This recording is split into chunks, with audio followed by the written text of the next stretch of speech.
বিসমিল্লাহির রহমানির রহিম। আজকে লুপারা ইসলামী কৃষি চ্যানেলের পক্ষ থেকে আমাদের বাগান বাড়ির দেখাচ্ছি আপনাদেরকে।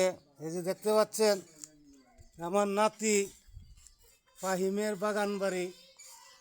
এখানে অনেক জাতের ফলের গাছ আছে।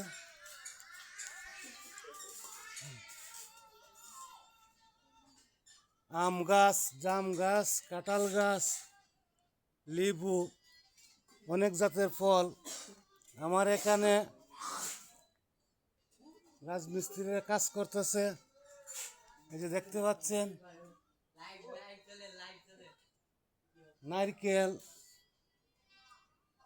বিদেশি নারকেল দুটি গাছ এখানে।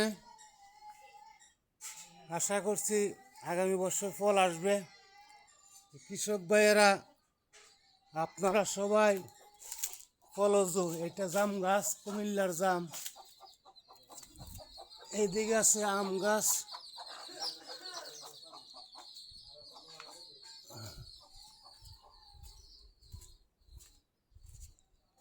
এই যে লেবু গাছ, 12 মাসি লেবু, অত্যন্ত সুস্বাদু। আঙ্গুর গাছ, এটা আমার বাড়ির কৃষিকাজে ভাইদেরকে। নারকেল গাছ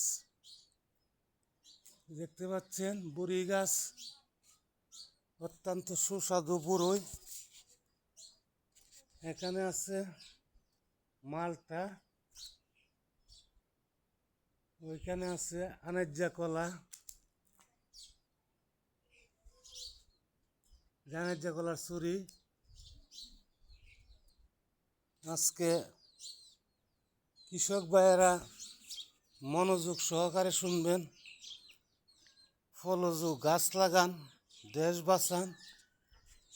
এটা আমার বাড়ির আঙ্গিনায় সব জাতের ফল গাছ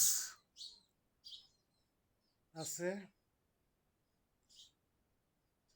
আপনারা সবাই ফল গাছ লাগান, দেশের উন্নতি হবে। এবং কৃষক ভাইয়েরা আরেকটা কথা না বললেই নয়, কৃষিকাজে অত্যন্ত লেবাররা ফাঁকি দিচ্ছে। তার কারণ হলো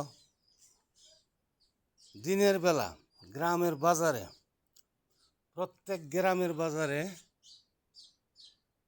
সিডি টিভি চলে।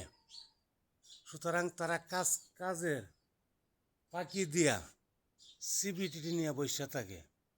আমি মনে করি এই সিডি টিভিগুলা সরকারিভাবে দিনের বেলা বন্ধ রাখলে বাংলাদেশের কৃষিতে অনেক সাফল্য আসবে। আর এখন কৃষিতে অনেক লস আসছে, কারণ তারা দিনের বেলা কাজ করে না, এক দুপুর কাজ করে সারাদিন এই টিভি সিডি নিয়ে বসে থাকে। তাই আমি অনুরোধ জানাচ্ছি, দিনের বেলা টিভি বন্ধ রেখে সন্ধ্যা 7টার পরে যেমন বাজারগুলিতে টিভি চালানো হয়, তাহলে বাংলাদেশের কৃষিতে অনেক সাফল্য আসবে। আল্লাহ হাফেজ।